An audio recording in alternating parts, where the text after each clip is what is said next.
Next topic है repressor.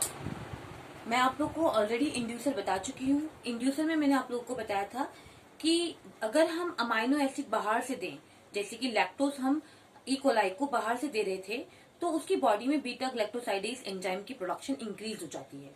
तो ये जो एंजाइम की प्रोडक्शन इंक्रीज हो गई है अमाइनो एसिड की वजह से, उसके लिए हमने टर्म यूज की थी इंड्यूसर, जो जो रिएक्शन है उसकी स्पीड को इंक्रीज कर दे।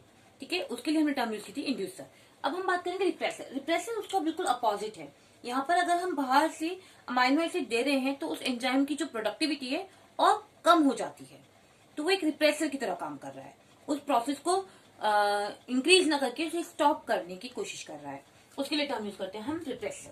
देखिए, in some other case reverse, when no amino acid are supplied from outside, अगर हम अमाइनो एसिड बाहर से ना दें, E. coli can synthesize all the enzyme needed for synthesis of different amino acid। अगर हम किसी अमाइनो एसिड को बाहर से ना दें, तो हम देख रहे हैं कि इकोलाई की बॉडी में सारे के सारे एंजाइम खुद ब खुद क्या हो रहे हैं, प्रोड्यूस हो रहे हैं और different type of amino acid की वो फॉर्मेशन कर रहे हैं। बट लेकिन हिस्टिडाइन, ये एक अमाइनो एसिड है, is added production of histidine synthesis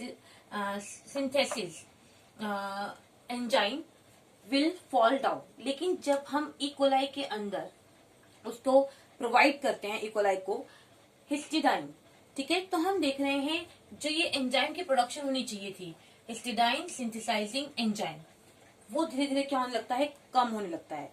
तो ये जो अमाइनो एसिड है, ये किसकी तरह काम कर रहा है, रिप्रेसर की तरह काम कर रहा है। वो इसकी प्रोडक्शन को कम कर दे रहा है, जबकि लैक्टोज क्या कर रहा था, उसकी प्रोडक्शन को इंक्रीज कर रहा था। तो इसलिए वो इंड्यूसर था, ये इसकी प्रोडक्शन को कम कर रहा है, इसलिए इसका नाम दिया है repressor. In such a system the addition of end product of a biosynthesis pathway will check synthesis of the enzyme needed for its biosynthesis. And edit end product, जैसे कि जो एंड प्रोडक्ट हमने ऐड किया वो क्या है, repressible enzyme की तरह वो फंक्शन, जैसे वो इंडिसिबल सिस्टम कहला रहा था, ये रिप्रेसिबल सिस्टम कहलाएगा।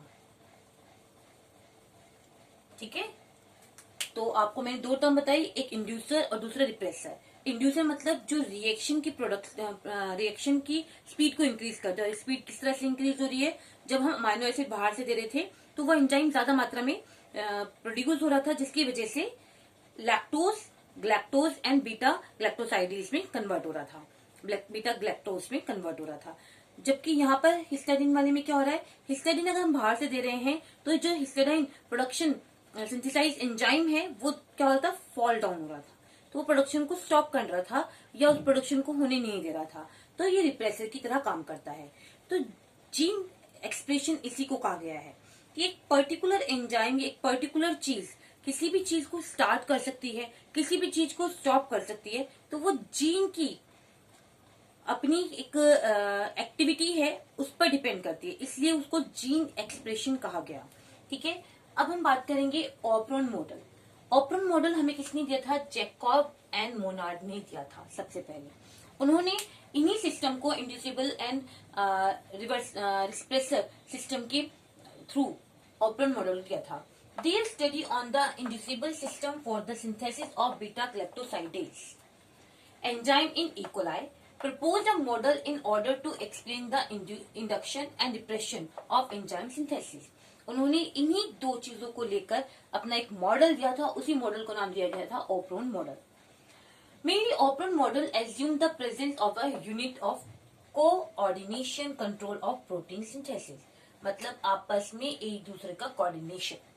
ठीक है, रिपीट कर रही हूं, ऑपरॉन मॉडल क्या कह रहा है, assume the presence of a unit of coordination control of protein synthesis and this unit was called operon.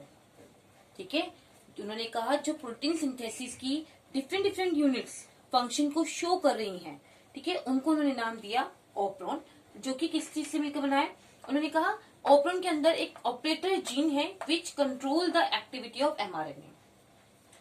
Operon के अंदर क्या है, एक ऑपरेटर जीन है, ऑपरेट कर रही है हर चीज को। तो एक ऑपरेटर जीन है जिसका काम मेन क्या है, कंट्रोल करने का। ठीक है, activity of mRNA. A number of structural gene, याद कीजिए मैंने आपको बताया था पॉलीसिस्ट्रॉनिक एंड मोनोसिस्ट्रॉनिक। यूकैरियोट्स में मोनोसिस्टोनिक एंड प्रोकैरियोट्स में मैंने कहा था पॉलीसिस्टोनिक। यूकैरियोट में single gene, single factor show करता था कैरेक्टर को, लेकिन यहाँ पर बहुत सारी जीन पर्टिकुलर कैरेक्टर को, फैक्टर को काम करती है। तो वही है यहाँ पर a number of structural gene, जैसे कि पॉलीसिस्टोनिक which take part in the synthesis of protein, मतलब सिंगल प्रोटीन की फॉर्मेशन हो रही है जबकि नंबर ऑफ स्ट्रक्चरल जीन वहां पर काम कर रही है, इसलिए नाम दिया गया पॉलीसिस्टोनिक। मोनोसिस्टोनिक में सिंगल जीन सिंगल प्रोटीन को ही क्या कर रही थी, फॉर्म कर रही थी। याद कीजिए, सिंगल अमाइनो एसिड एक सिंगल एंजाइम को लेके आएगा, देन प्रोटीन की फॉर्मेशन होगी।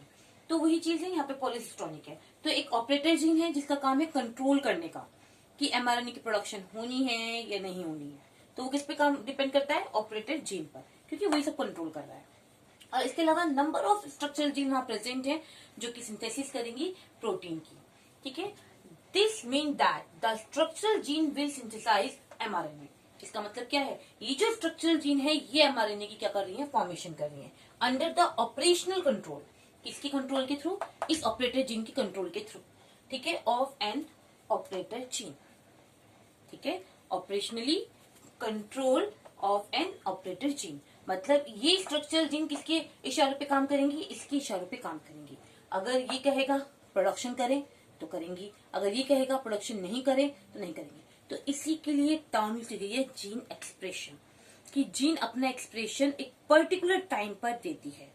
जब जरूरत होगी तब वो देगी, जब जरूरत नहीं होगी तो वो नहीं देगी। उसी के लिए टर्म यूज की गई है gene expression. Thank you everyone.